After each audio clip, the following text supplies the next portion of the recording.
Hello my dear student, how are you? Hope you will be fine and fit at your home. आज हम class 7 NCERT mathematics का chapter number 9 rational number की exercise 9.1 के question number 5 से आगे को solve करेंगे।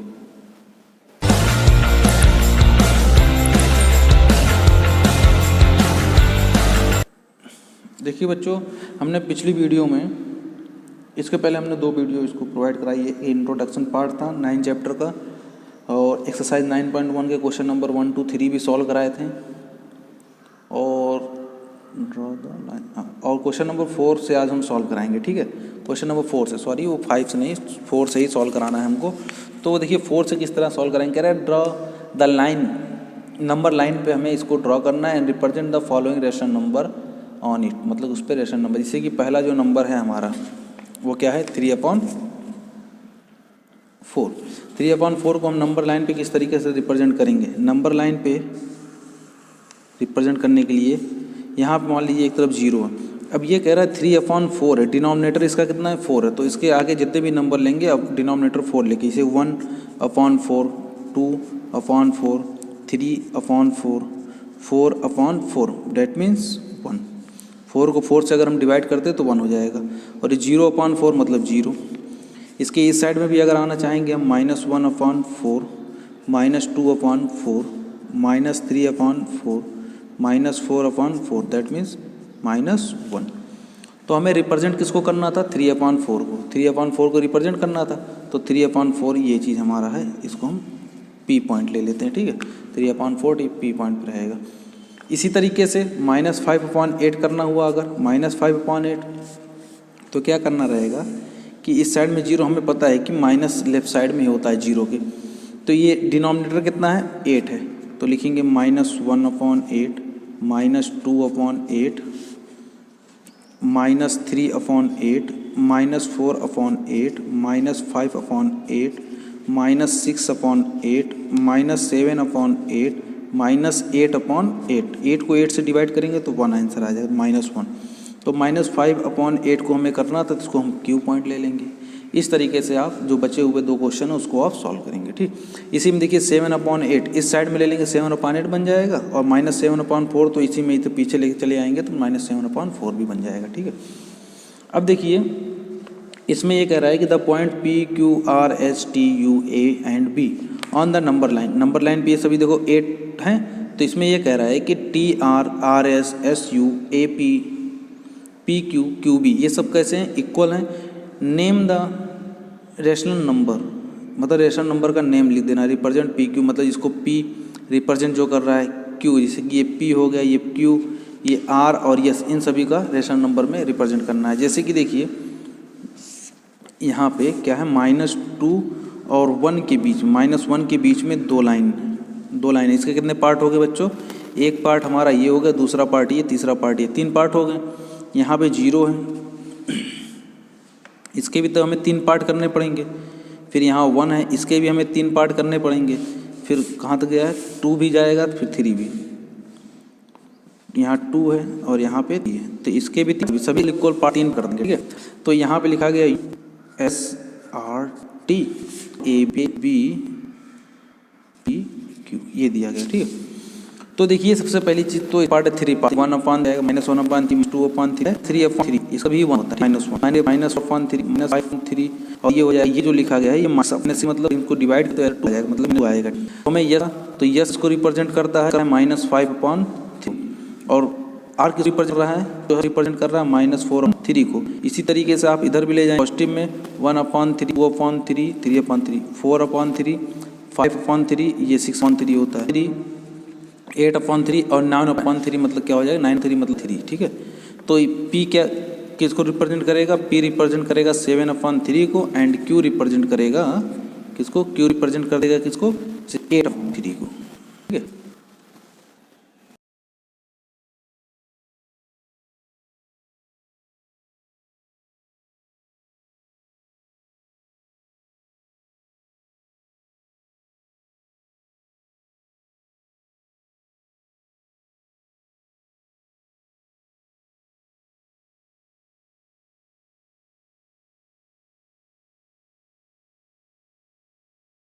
अब देखिए बच्चों, question number 6, which of the following,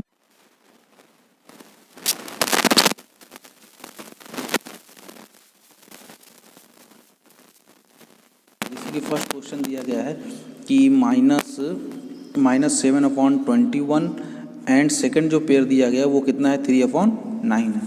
तो इसमें हम देखते हैं, सबसे पहले इन दोनों को क्या करेंगे, सिंप्लीफाई करेंगे। सिंप्लीफाई करने का ये मतलब हुआ कि इसको हम इसके स्टैंडर्ड फॉर्म में लाएंगे, ठीक है। स्टैंडर्ड फॉर्म में लाएंगे तो न्यूमरेटर और डिनोमिनेटर दोनों का HCF निकालेंगे आप, ठीक। न्यूमरेटर और डिनोमिनेटर का HCF निकालिए और उसको उसी नंबर से डिवाइड कर दीजिए। जैसे कि हम इसको 7 से अगर डिवाइड करना चाहते हैं, 7 से कर देंगे, 7 1 जार 7 और 7 3 जार 21 हो गया। तो ये कितना बन गया, -1/3। ये कितना बन गया, -1/3। अगर हम इसको करते हैं, दोनों नंबर 3 से डिविजिबल हैं, न्यूमरेटर भी 3 से डिविजिबल है, डिनोमिनेटर भी 3 से डिविजिबल है, तो 3 से डिवाइड कर देते हैं। 3 1 जार 3, 3 3 जार 9, तो ये भी आ गया -1/3। देखिए दोनों सेम है या नहीं, सेम है ना, तो इसका मतलब ये दोनों सेम है, तो इस पर हम क्या कर देंगे, टिक कर लेंगे। इसी तरीके से आप क्वेश्चन नंबर इसी का 4th अगर सॉल्व करेंगे, 4th क्या है, -3 क्या लिखा गया है, -3/5 एंड -12/20। देखिए -3/5 दोनों प्राइम नंबर हैं, तो डिवाइड करने का कोई वही नहीं थी, ये -3/5 ही रहेगा, -3/5 ही रहेगा। इसको कर देते हैं, दोनों नंबर क्या हैं, 4 से डिविजिबल हैं, 2 से भी डिविजिबल हैं, 4 से भी डिविजिबल हैं दोनों नंबर, तो 4 से कर देते, 4 3 जार 12 एंड 4 5 जार 20। तो यहाँ -3/5 दोनों सेम नंबर हैं, तो इसका मतलब ये भी क्या है, इक्वलेंट रेशनल नंबर है, ठीक है। तो ये बताना था हमको कि रिप्रेजेंट कौन सा सेम रेशनल नंबर रिप्रेजेंट कर रहे हैं। इस तरीके से आप क्वेश्चन नंबर 6 को सॉल्व करेंगे, ठीक। जितने भी क्वेश्चन है उसमें 7 पार्ट हैं टोटल, उसको आप सॉल्व करिएगा। अब क्वेश्चन नंबर 7 कह रहा है कि rewrite the following rational number in the simplest form. Simplest form, जैसे कि अभी हम सिंपलेस्ट फॉर्म क्वेश्चन नंबर इसमें किए हैं, सिंपलेस्ट फॉर्म में लाए थे, ये 1/, ये है 3/9 है, तो इसको हम 1/3 कर दिए। देखिए एक चीज़ यहाँ पे गलती हो गई, यहाँ पे देखिए ये जो है माइनस नहीं है यहाँ पे, और हमने यहाँ पे माइनस को ले लिया था, यहाँ माइनस लिए थे ना, तो ये माइनस नहीं है, ये प्लस रहेगा। तो अब देखिए ये माइनस में, ये प्लस में, कोई चीज़ें माइनस और प्लस में इक्वल कैसे हो सकती हैं, ये अनइक्वल है, ठीक है, ये रॉन्ग हो गया था बच्चों, ठीक। इसमें क्या होगा, यहाँ साइन ध्यान नहीं दिया, तो ये माइनस में, ये प्लस में है, तो दोनों चीज़ों में क्या होगा, दोनों इक्वल तो हो नहीं सकते, ठीक। हमेशा पॉजिटिव चीज़ें बड़ी होती है नेगेटिव चीज़ों से, हमेशा 0 बड़ा होता है नेगेटिव से, ठीक। और जो नंबर पॉजिटिव में बड़े होते हैं वो नेगेटिव में जाकर छोटे हो जाते हैं, ये सब तो आपको बताया ही गया है। अब देखिए क्वेश्चन नंबर 7 बताया गया है कि जिसे क्वेश्चन नंबर 6 है, हमने सिंपलेस्ट फॉर्म में लाए हैं, स्टैंडर्ड फॉर्म में लाए हैं ना, वही तरीका। जैसे कि इसमें एक क्वेश्चन है क्या, 25/45, क्या नंबर लिखा है, 25/45, इसको हम उसके सिंपलेस्ट फॉर्म में लाते हैं। देखिए कैसे आएगा, सिंपलेस्ट फॉर्म में लाने का तरीका क्या है कि 25 एंड 45 का HCF आप फाइंड कर लीजिए। HCF फाइंड करने का क्या तरीका है, 25 का प्राइम फैक्टर निकालिए, और किसका प्राइम फैक्टर निकालेंगे हम, और 45 का प्राइम फैक्टर। ये 5 से डिविजिबल होगा 5 आएगा, 5 से डिविजिबल होगा 1 आ गया, तो 25 का फैक्टर 1 आया, 5 आया एंड 5 आया। इसका जब फैक्टर करेंगे 3 से डिवाइड करेंगे तो 15 आएगा, फिर 3 से डिवाइड करेंगे 5 आएगा, फिर 3 से डिवाइड करेंगे 1 आएगा। तो इसके फैक्टर कितने आ गए, 1 आ गया, 3 आ गया, 3 आ गया, 5। तो इसका कॉमन फैक्टर फाइंड करिए बच्चों। कॉमन फैक्टर क्या होगा, देखिए दोनों में उसी कॉमन का आया था 1, एंड दोनों में 5 भी है। अब देखिए इसमें 5 है, मगर अब इसमें 5 नहीं बचा, इधर 3 है, ऊपर 3 नहीं है, नीचे 3 है, ऊपर 3 नहीं है, तो बस कॉमन फैक्टर ही हो गया। और हाईएस्ट कॉमन फैक्टर अगर निकालना होता है तो इसी कॉमन फैक्टर को मल्टीप्लाई कर लेते थे, आंसर कितना आएगा 5। HCF निकालना हुआ तो इसका मतलब ये हुआ कि इसमें भी हम 5 से डिवाइड करेंगे, इसमें भी हम 5 से डिवाइड करेंगे, न्यूमरेटर और डिनोमिनेटर में सेम ऑपरेशन करेंगे, ठीक, या मल्टीप्लाई या डिवाइड और सेम नंबर से ही किया जाता है। तो अगर हम 25 को 5 से डिवाइड करते हैं तो आंसर कितना आएगा बच्चों, 5 आएगा, और 45 को 5 से डिवाइड करेंगे तो कितना आएगा, 5 को 5 से डिवाइड करेंगे तो 9 आ जाएगा। तो इसका जो सिंपलेस्ट फॉर्म आ गया वो कितना आ गया बच्चों, 5/9। इस तरीके से आप क्वेश्चन नंबर 7 के अदर पार्ट को सॉल्व करेंगे, ठीक। अब जो बचे हुए क्वेश्चन है, क्वेश्चन नंबर 8 कह रहा है fill in the box with the correct symbol out of greater than, less than और एंड इक्वल टू, मतलब तीनों साइन में से कुछ। मतलब कि देखिए ये जो ओपन है इस साइड में, इधर वाली अगर कोई नंबर होता है वो बड़ा होता है, ठीक। अगर उस साइड पीछे वाला नंबर जो है टेल जो इसको बताता है वो क्या होता है, माउथ और टेल। जिसकी तरफ माउथ रहेगा वो नंबर बड़ा होता है और जिसकी तरफ टेल रहेगा वो नंबर क्या होते हैं, छोटे होते हैं, ठीक है। तो हमें वैसी साइन को हमें क्या करना है, इसमें पुट करना है, बॉक्स में पुट करना है। तो सबसे पहली चीज़ जो इसमें है कि जो चीज़ें अगर पॉजिटिव चीज़ें हैं, अगर पॉजिटिव हैं तो वो हमेशा निगेटिव से बड़ी ही होंगी, ये ध्यान रखिएगा, ठीक। अगर कोई चीज़ जीरो है, मान लो कोई नंबर जीरो है और यहाँ पे नंबर कोई साइन दे दिया जाए, मतलब यहाँ कोई नंबर दे दिया जाए वो निगेटिव साइन में हो, तो हमेशा जीरो ही बड़ा रहेगा, ठीक। नंबर लाइन पे आप देखे होंगे कि इस साइड में जीरो होता है और यहाँ 1 होता है, यहाँ 2 होता है, यहाँ 3, यहाँ -1 होता है, यहाँ -2 होता है। मतलब जो नंबर लाइन पे राइट साइड में नंबर होते हैं वो बड़े होते हैं किससे, लेफ्ट साइड वाले नंबर से बड़े होते हैं, ठीक है। राइट साइड अगर दो नंबर को कंपेयर करना हुआ, जैसे कि -3 -4 ये है, तो -3 और -4 में, -3 और -4 में कौन सा नंबर लाइन पर राइट साइड में है, 3 वाला, -3 वाला। तो इसका मतलब -3 क्या होगा, बड़ा होगा, ये ध्यान रखिएगा, ठीक है। तो इसका क्वेश्चन नंबर इसका देखिए, ये चीज़ निगेटिव में है, ये पॉजिटिव में है, तो कुछ करने की कोई ज़रूरत नहीं, हमेशा पॉजिटिव वाला चीज़ अब क्या कर देते हैं, बड़ा कर देंगे, ठीक। अब देखिए इन दोनों में -4/5 -5/7 है, तो अब इसमें कैसे हम पता करेंगे उसका, मतलब कि कंपेयर कैसे किया, किस तरीके से किया जाएगा कि जिससे हमें ये लगे कि हाँ ये नंबर बड़ा है। ये ध्यान रखिए कि जो चीज़ें पॉजिटिव में बड़ी होती हैं वो चीज़ें निगेटिव में छोटी हो जाती हैं, ठीक है। सबसे फर्स्ट वर्क हमारा ये रहेगा, अगर मान लीजिए कि ये नीचे अगर माइनस होता तो इसको हम ऊपर लेके जाते, जैसे देखिए इस क्वेश्चन में नीचे है ना, तो इसको ऊपर ले जाएंगे, माइनस कर देंगे, ठीक है। ये ध्यान रखिएगा कि निगेटिव जो रहेगा वो ऊपर की तरफ ही कर लेंगे हम, ठीक। अगर दो साइन सेम आ जाते हैं तो प्लस हो जाएगा, दो साइन अपोजिट आते हैं तो माइनस हो जाएगा। अगर मान लीजिए ऊपर भी माइनस रहा होता तो ये माइनस को जब ऊपर ले जाते तो ये प्लस कर देता है इसको, ठीक।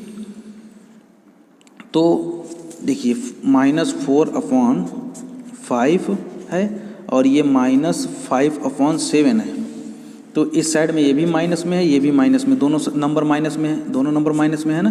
तो देखिए इसको हम क्रॉस मल्टीप्लाई करेंगे इसके साथ, तो 7 × 4, तो देखो जिस साइड का न्यूमरेटर रहता है उसी साइड हम लिखते हैं नंबर, लेफ्ट साइड में लिखेंगे, ठीक।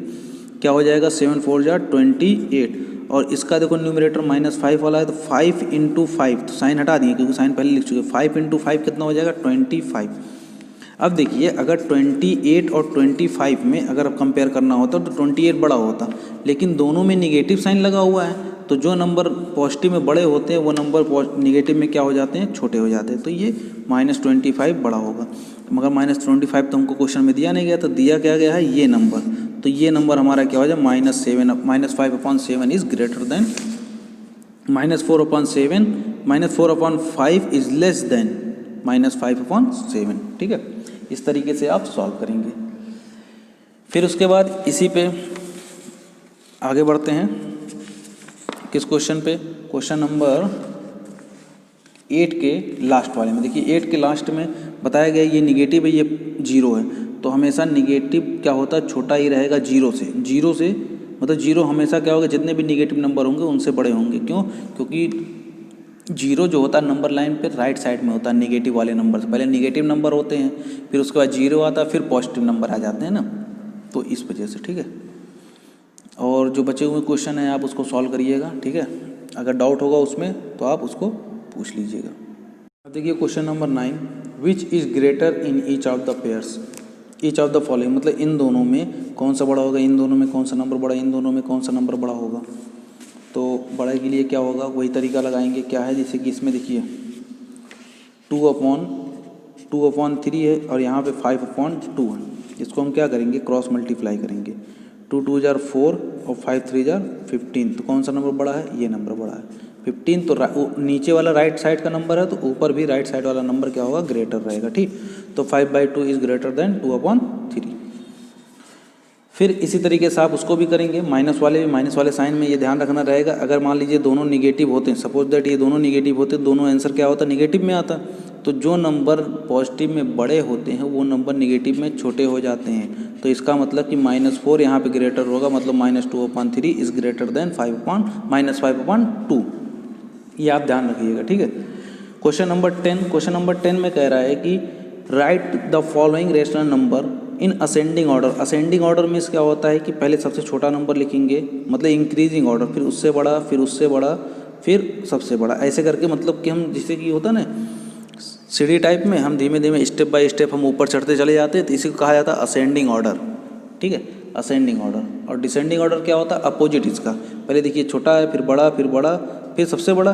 और डिसेंडिंग ऑर्डर में हम क्या करेंगे, नीचे से ऊपर आएंगे, ऊपर से नीचे जाएंगे, ठीक है। यहाँ से हम असेंडिंग ऑर्डर में इस तरह जाते हैं और डिसेंडिंग ऑर्डर में हम ऊपर से नीचे आएंगे, ठीक है, वो डिसेंडिंग ऑर्डर होता है। तो आप पहले कंपेयर कर लेंगे, देखिए जिसका डिनोमिनेटर, पहले सबका क्या करेंगे कि एक तरीका और जान लीजिए कि कंपेयर करने का क्या और तरीका होता है। जैसे कि देखिए इसमें -3 अगर देखिए डिनोमिनेटर सेम होता है, सपोज दैट कि इसको न्यूमरेटर और ये डिनोमिनेटर होता है, अगर डिनोमिनेटर सेम है, पहला केस देखो क्या क्या बन सकता है, अगर डिनोमिनेटर क्या हो, सेम हो, ठीक है, डिनोमिनेटर सेम हो तो हम क्या करेंगे, अगर कहेगा असेंडिंग ऑर्डर में हमें अरेंज करना है, असेंडिंग में अगर अरेंज करना होगा उसके लिए बता रहे हैं, डिसेंडिंग के लिए भी इसी का अपोजिट हो जाएगा बस। अगर डिनोमिनेटर सेम है तो न्यूमरेटर को असेंडिंग ऑर्डर में आप क्या कर देंगे बच्चों, अरेंज कर लेंगे, ठीक है। अगर मान लीजिए न्यूमरेटर सेम हो, ऐसा तो नहीं डिनोमिनेटर और न्यूमरेटर दोनों सब सेम हो, ऐसा तो हो ही नहीं सकता, ऐसा देगा तो तब तो सब इक्वल हो जाएंगे। अगर न्यूमरेटर सेम हो तो डिनोमिनेटर को डिसेंडिंग ऑर्डर में अरेंज करेंगे, ठीक है, डिसेंडिंग ऑर्डर में, तब जाके वो जो ऑर्डर हमको मिल जाएगा वो असेंडिंग ऑर्डर आएगा, ठीक है। अब मान लीजिए ना न्यूमरेटर सेम है ना डिनोमिनेटर सेम है, तो हम क्या करेंगे, डिनोमिनेटर का हम एलसीएम फाइंड करेंगे, डिनोमिनेटर का क्या फाइंड करेंगे, एलसीएम फाइंड करेंगे। एलसीएम फाइंड करने के बाद सभी के डिनोमिनेटर को एलसीएम के इक्वल लाएंगे, अब क्या हुआ, डिनोमिनेटर सेम हो गया, जब एलसीएम के इक्वल ला रहे हैं सभी के डिनोमिनेटर को, इसका मतलब डिनोमिनेटर हम सेम करना चाह रहे हैं ना, डिनोमिनेटर हम सेम कर लिए। अब जैसे ही सेम कर लिए तो न्यूमरेटर देखेंगे, न्यूमरेटर को अरेंज करेंगे, न्यूमरेटर को क्या कर लेंगे, अरेंज कर लेंगे। अगर असेंडिंग आएगा तो असेंडिंग में कर लेंगे, डिसेंडिंग आएगा तो डिसेंडिंग में कर लेंगे, ठीक है।